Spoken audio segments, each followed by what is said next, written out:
All right.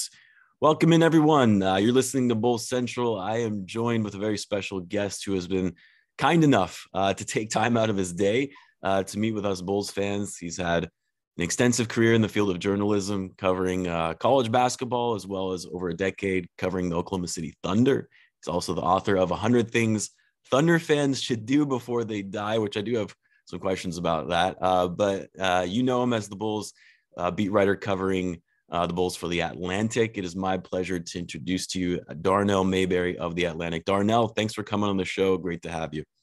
Thanks for having me. The Athletic, not that Atlantic. Sorry, The Athletic, of course. All the time. Oh, my bad.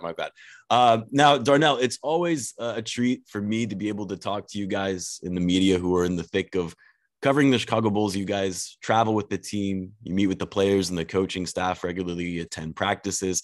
I'll say a lot of people probably envy the job you have. I'm sure it comes with its challenges, of course, like any job. But where I wanted to start was just in your time since covering the Bulls. You know, what has been the biggest difference for you as a reporter covering this team now, being the top team in the East versus last season? More specifically, how strong is the bond and chemistry between these guys this season that you've noticed? You know, as fans, we see it on the court, it's there. But for someone who's in the locker room frequently at press conferences, what's sort of stood out to you most about this group of guys other than prior rosters? They're having fun. That's the biggest thing. I mean, they're winning. You can see that there's a lot more joy than there has been at any point in my previous 4 seasons covering this team. And I just think that comes from winning. You know, I do think there's the chemistry element to this team that, you know, it's hard to quantify. It's impossible to quantify. It's one of those intangibles that you just kind of, you either feel or you sense, but can't really put your finger on it to be able to say this is what it is. But you see things like DeMar DeRozan going to Dosunmu's jersey retirement night at Illinois. You know, I just wrote about how Ayo comes up to DeRozan and puts his hands on him and calms him down as a rookie. You know, things like that. I mean, it seems like everyone's invested in one another's personal success. And we don't get to see it as much because we're not in the locker rooms and haven't been since the pandemic started. But, you know, when we do see them interact, practices, shoot-arounds, it just seems like they're all on one accord and rooting for each other's success. Yeah, that was a great article, by the way. I'll leave it linked in the description of this video. I think you called the Ayo the DeMar whisperer. Yeah. I loved you put it that way because it's actually great to see the level of maturity from Ayo, you know, being a rookie and having the presence of mind to, you know, try and calm guys down in really, you know, high stress, high pressure situations like before the game winner against the Pacers. That was pretty key. Now, last night's game put a bit of a damper on this run that the Bulls have been having recently. And we'll talk about last night's game in a bit. But we're about halfway through the season, just shy of the 41 game mark. I had Chuck Swirsky on recently, and I asked him about this as well. But here we are. The Bulls are 27-12 despite last night's loss. They still have the best record in the East. I knew that this Bulls team was going to be better than the national media was giving them credit for, but I did not expect them to be playing at the level we've seen thus far. Are you surprised by how well they've come out to start this season? Did you kind of expect them to outperform and exceed expectations? No, I mean, I think they had 10 new players coming into this season on the roster. Yeah. And so whenever you see that, you just automatically assume it's going to take some time for them to gel and come together as a unit. But really, I mean, they haven't done it. I think they got off to that 4-0 start. They are between that DeMar DeRozan missed shot against the Knicks to start in 5-0. So I mean, they've been hot from the start of the season, and they've just carried it over and continued it. So that's the most surprising part to me, is that, you know, they haven't taken any time at all, it seems, to gel and come together on one accord. Now, of course, it's a completely overhauled roster, like you just mentioned, you know, at least at the start of last season anyway, right? Because there were a lot of moves made at the trade deadline last year. What player do you think has been the biggest surprise for you this year? And actually, let me make it a 2-part question. Who has been the most underrated player this team has right now that maybe isn't being talked about as much, but has been really a key piece for the Bulls? Well, the most surprising, I think, is Io. I mean, the COVID things have made protocols have made us have to talk about pretty much everyone, down to Tony Bradley. I mean, anyone who can contribute to this team right now, it's hard not to get noticed with all the 10-day contracts that have been signed and the absences that we've seen. So this just how this season has gone. But Io is really the one who surprised me the most because, and I've admitted I've been wrong about him from the start. And I didn't get to see him play much at all at Illinois, covering the Bulls every day, day in and day out. But I didn't think just based on the roster construction that he was going to have an opportunity to come in and carve out a role for himself as a rookie. They brought in Lonzo Ball, they brought in Alex Caruso, DeMar DeRozan. They were bringing back Coby White, Zach Lavine. And so it just seemed like a logjam. But because of all of these injuries and absences, he's had an opportunity and he's made the most of it. And to me, that's been the most surprising, a second-round pick, even though most people felt like he shouldn't have been picked in the second round and maybe should have been a first-rounder. To still be a second-round pick, the 38th overall pick, and to come in and contribute the way that he's done in his first half of the season. You just don't see a lot of rookies contributing to the level that he does, especially from the second round. So he's been my most surprising player so far. Yeah, and I think I was kind of in the same boat as you were, where I felt that great. It's a second round pick, a Chicago native, so the story is there, which makes it incredible. But leading up to the season, I didn't think he was going to get much playing time. I just didn't see how he was going to be able to crack the rotation with how crowded the backcourt has been.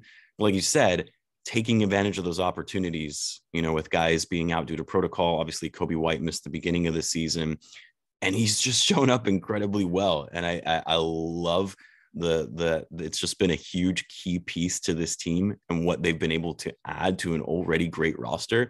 I did want to talk, though, about the crowded backcourt. Let's talk about the upcoming trade deadline. It's now less than a month away. It's crazy that it's coming up this fast. There have been a lot of rumors, which is expected this time of year, about who the Bulls should pursue, if they'll look to be aggressive like they were last season at the deadline. And I think most notably, people are more focusing on that 4 spot.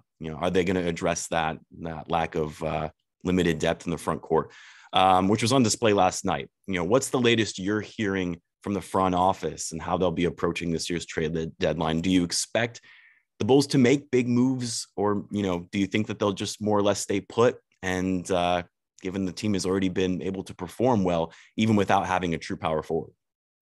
Yeah, well, the first thing is this front office is extremely close to the vest. I mean, they keep it quiet. And that's one thing that you can actually appreciate about this new regime, is that you're not hearing a lot of speculation out there, not a ton of it. I mean, the Lonzo Ball rumors were out there for a long, long time. So it does get out. But as far as I know, it sounds like they're happy with what they're seeing so far. But they're always going to look for ways to improve the team and try to maximize the roster, their resources. So if a trade comes along, I think they're going to be opportunistic. But I mean, look, they're first place in the East, and they seem to have the chemistry that we talked about earlier. So I think the thing that they have to realize or really figure out is that, do they want to tinker with that? Do they want to risk destroying what they've built so far with the hopes of making it potentially better in the second half of the season? You obviously can improve, but that's a big risk that you take. And we saw that last year. I mean, you don't have to go back very far to see that this regime, kind of tinkered with some things and ruined some chemistry that the team had last year. And it didn't work when they fell out of the postseason contention. So, I do anticipate that they might do something, but I don't know if it's going to be something to where another star player is going to come in here and then have to figure out how to work with Lavine, DeRozan, Ball, Vucevic, and Caruso. Right. It's just a lot of pieces that you're going to have to intertwine, and I think that'll be hard for them to really have to do on the fly in the second half of the season when you've built so much chemistry in the first half. Right. And kind of related to that, I think, the names that come up the most often that Bulls fans talk about and wanting to pursue, guys that have been rumored to be on the trading block. You're talking about guys like Christian Wood, Jeremy Grant, Domantas Sabonis, even Miles Turner, who I know is a center, not really a power forward. Do you think any of these players are realistic and even feasible options for the Bulls? And do you think that it would be worth the amount that the Bulls would have to give up to get one of these guys? I think I probably know your answer based on what you just said, but curious to hear your thoughts. Yeah, I mean, the thing about, I would say Vucevic at the 5 more than, depth at the 4 or anything like that. I mean, we've seen them survive with Derrick Jones Jr., Alex Caruso, Javonte Green at the 4 in emergency roles. He went Billy Donovan against the Nets, put in Alfonso McKinney. He put in Ayo Dosunmu against the Pistons earlier this week, just to try to match up. He went smaller, and so I don't want to put it all on Vucevic and make it seem like it's a Vucevic problem, but I mean, if they downsize, why would we assume that Vucevic is safe? Sure. Well, I'm curious. So who do you think that they would have to give up for one of these types of players? Again, obviously hypotheticals. I don't think that any of these guys are probably going to be realistic options for the Bulls, but you're talking about a guy like Christian Wood, Domantas Sabonis. What do you think the Bulls would have to give up in a trade like this? Actually, even Jeremy Grant, I know that in the Bulls Talk podcast, Casey Johnson, Rob Schaefer, they've been talking about Jeremy Grant a lot, given his connection with Arturas. In my opinion, it's going to be a lot that you're going to have to give up just because their trade value is really high. And these teams that want to trade for them, they're looking to rebuild. And so they're going to want a lot of good value in return in the form of either, young players or draft capital. What do you think it would cost the Bulls? Yeah, the Bulls don't have much of either. I mean, right? Who are the young players? Everyone talks about Patrick Williams. Obviously, we know he's the biggest chip. Coby White may be doing some, giving himself some additional value with the way he's played lately. Yeah. But I still don't think his trade value, no one's like clamoring to trade assets for Coby White, I don't think, at this point. So, and the draft capital is pushed out into the future because of all the moves that they've made. So right. It's their hands are tied. I'm sure that they're going to get creative. And that's one of the things that I'm looking forward to seeing from this regime, is because we've seen creativity before with the Vucevic trade. We've seen it with the DeRozan deal, with even the marketing deal to salvage a first-round pick from the Blazers potentially in that move. So I think we're going to see something creative, but I don't think that we're going to see them sell the farm to go out there and try to get one more piece and go all in like so many Bulls fans seem to want them to do. Yeah. Do you think a lot of people talk about the buyout market, right? Potential candidates that could be bought out after the trade deadline. In my view, I think that's going to make the most sense for the Bulls, just given the fact that you still have to factor in Patrick Williams, right, as your long-term option at the power forward. And so if you bring in someone on a longer-term contract, like the guys that I just mentioned, that's going to conflict with his overall development and where he fits in this roster, right? Would he start over someone like Jeremy Grant or Christian Wood? Do you think that's going to make more sense to have, say, like a half-year rental, if you will, just to help them in the postseason? Guys like Kevin Love come to mind, Tristan Thompson, players that, are not in the best situations, and teams might potentially buy them out. And then is it a possibility for the Bulls to pick them up on the veteran minimum? Do you think that that's maybe a more realistic scenario for the Bulls as far as moves or transactions being made before the end of the season? Yeah, they got to find some space from a roster standpoint and salary standpoint, depending on, what the finances look like for those players who are waived or bought out, that type of thing. But the biggest thing is I just don't know if there is a piece that gets this team over the hump. It's fun to talk about. It's really fun to speculate on. But, is Jeremy Grant going to make this team better than the Milwaukee Bucks? No, he's not. Sorry, he's not. Is Harrison Barnes going to put this team over the top against the Brooklyn Nets? He's not. What this team needs is to be able to stay healthy. And I think they need a little more shooting. The size would help, obviously, but I always say it's got to be the right size. Is Miles Turner the right size for this team? I mean, if you get him on an island trying to guard the pick and roll, is that any better than what you have right now with Vucevic trying to do it? I don't think so. Yeah, it's going to be, I think, some activity. I think they're going to make calls, but I just would be shocked to see them think that they're one piece away. Sure. Let's talk about last night's game, because I think that was sort of an eye-opener for Bulls fans to say, we're probably not really there yet, right? And I know some of my audience are probably rolling their eyes like, really, we have to talk about this game? But, for me, one of the biggest takeaways from last night, and really just actually hasn't even been last night's game, it's been the past 5 or so games, the Bulls defense not being as strong. Obviously it doesn't help when you have guys like Caruso out, who was one of your best defenders. You've also been without Javonte Green, now Derrick Jones Jr. on top of that. So obviously that's going to play a factor. But overall, do you think the Bulls' recent slippage on defense is a cause for concern that needs to be addressed more seriously? Or do you think it's really too soon to start worrying about that, given the roster isn't fully healthy? Yeah, I think it's not too soon, but I do think it could be a little overblown at this point, because you were missing 2 of your best perimeter defenders, most versatile defenders in Caruso and Javonte Green. But we're also seeing some things that are very concerning. The fact that they seem to struggle getting defensive rebounds. Yeah. The fact that the ball is getting wherever it wants to go, whether it's off the dribble or off the pass. It's leading to layups, open threes. Billy Donovan talked about how Detroit the other night generated a ton of open corner threes, and just, because they're Detroit, they didn't make them. And they're a different team when they do make them.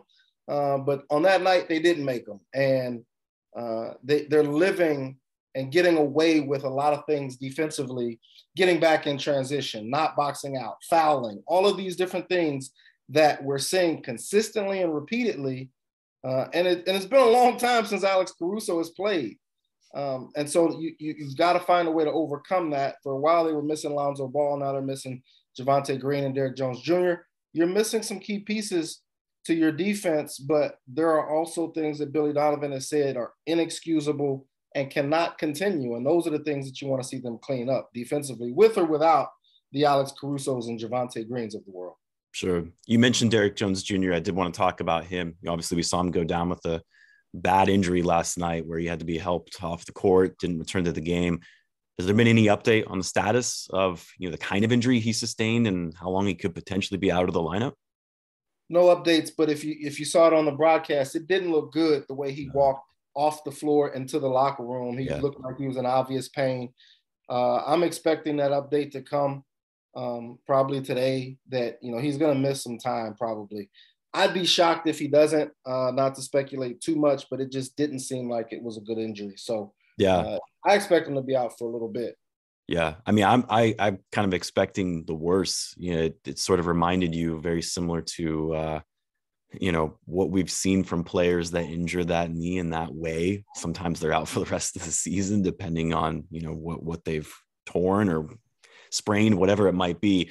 Hopefully that's not going to be the case. And for those listening in, we're recording this on Thursday morning, so update might already be out by the time I upload this, which will probably be later this afternoon. Do you think a loss like last night can actually sometimes be seen as a good thing, in the sense that, it humbles the guys a bit, points out some weaknesses in their game and motivates them to work on those areas to get even better and address any issues now before going into the postseason? I think so. I asked Billy Donovan a question similar to that after the Dallas game. Like, could this be, in a way, a blessing in disguise, that all the things that you've been preaching, things about the defensive slippage and course correcting offensively and making sure you're getting downhill and moving the ball and sharing it and all of these things, that it's easier to then take that to the film room, to the practice court, and say, look, guys, this is what we've been talking about. We were winning before, getting away with these things, but against these better teams, we won't be able to do that. So, and he kind of dismissed it a little bit, saying that this team's issue is never from a lack of desire or trying to do the right things. It's just a matter of discipline and consistency that they're struggling with. So I do give them a lot of credit for at least having their heart in the right place and trying to do what the coaching staff is asking them to do. Sure. It seems like at this point they don't have the personnel to do it right now. I mean, they keep talking about doing things like getting downhill. Well, you've only got a couple of guys on the team who are downhill players. Lavine's Right. one of them. DeRozan at times, if he's not trying to get to his mid-range spot. And I'd say Dosunmu. But other than that, you don't have a lot of guys who know how to attack the basket and you would say that that's their strong suit. So I think a lot of it's personnel based that they have to figure out how to overcome right now. Yeah. Let's talk about expectations for the rest of the season, because I'm curious to get your thoughts. Talked about the Bulls not quite being there yet. You said even with they're not one piece away potentially from getting them over the hump.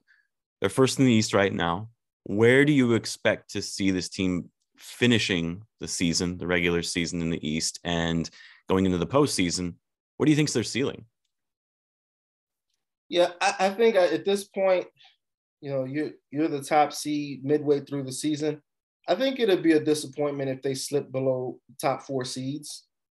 I think you want to see their offensive rating and defensive rating balance out a little bit. You don't want to see the wild swings that they've had lately where one's good, the other one's going down. You kind of want to see them in the top 10 on both.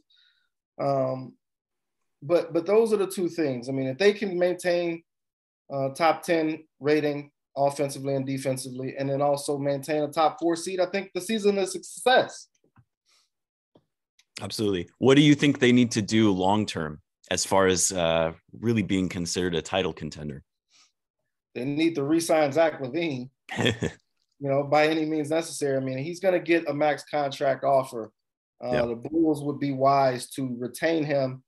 And at the very least, if nothing else, I would say just kick the can down the road. You can always trade him later if you feel like you want to go in a different direction. But he's proven that he's a franchise level player.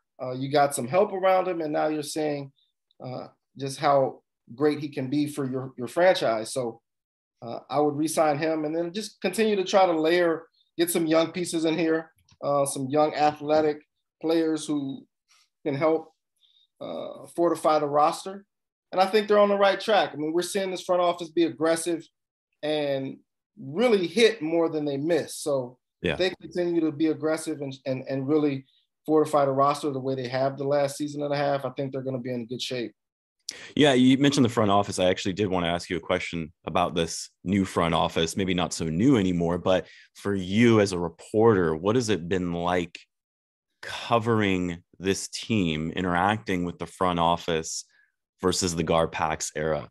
I assume it's probably a fairly dramatic change and difference, but would love to hear your thoughts as far as what it was like covering the team under the Garpax era and the dynamic that you had with the front office versus the old one. Yeah, I mean, that's a tricky question. Garpax had been here for so long, and they were at the end of their tenure when I got here. Right. And it was just so much hostility toward them that just the vitriol. It was not a good situation. And so the court of public opinion was well out on them by the time I got here at the start of the 2017-18 season. They just made the Jimmy Butler trade. And I guess at that point, you still tried to give them, or I did at least, coming with fresh eyes, the benefit of the doubt and seeing if they were able to turn that trade into something as they were rebuilding. Sure. And over time, it just was clear that they were not.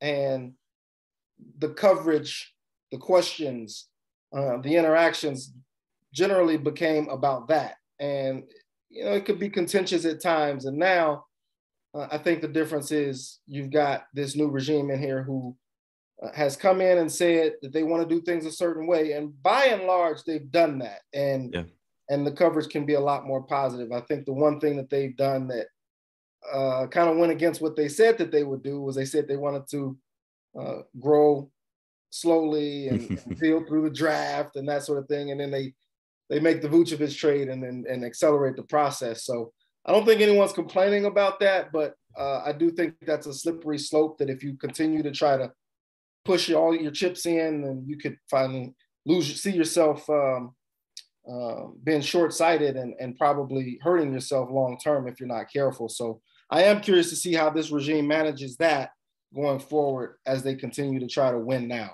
Yeah, absolutely. Now, last question and a bit off topic, but I do want to ask about your book, 100 Things Every Thunder Fan Should Do Before They Die. What inspired you to write this book when you were covering the Thunder at the time?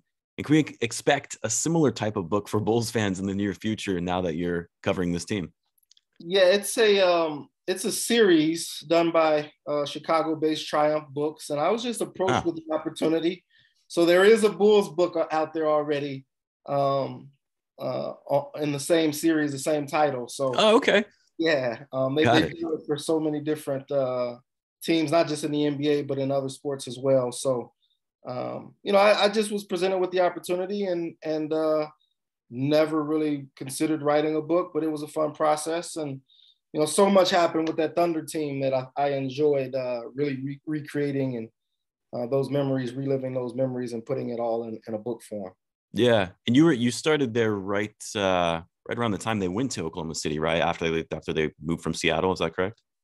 Yeah, I was there 3 years before they went there. My first 2 years covering the NBA were actually Chris Paul's first 2 seasons when Hurricane Katrina hit in New Orleans and they had to temporarily relocate to Oklahoma City. So got it. I see. I was there when the Sonics came and just kind of transitioned from New Orleans / Oklahoma City Hornets to Oklahoma City Thunder when they became the Thunder after the Sonics. Got it. And so you were there throughout the whole Kevin Durant, Russell Westbrook, James Harden, that, the rise of that. And then obviously, Kevin Durant going to the Warriors. That probably would have been around the time that you went to the Bulls, maybe a little bit, right? Around that time period. Yeah, he left in 2016 to go to the Warriors. I came to Chicago in 2017. 17. Okay.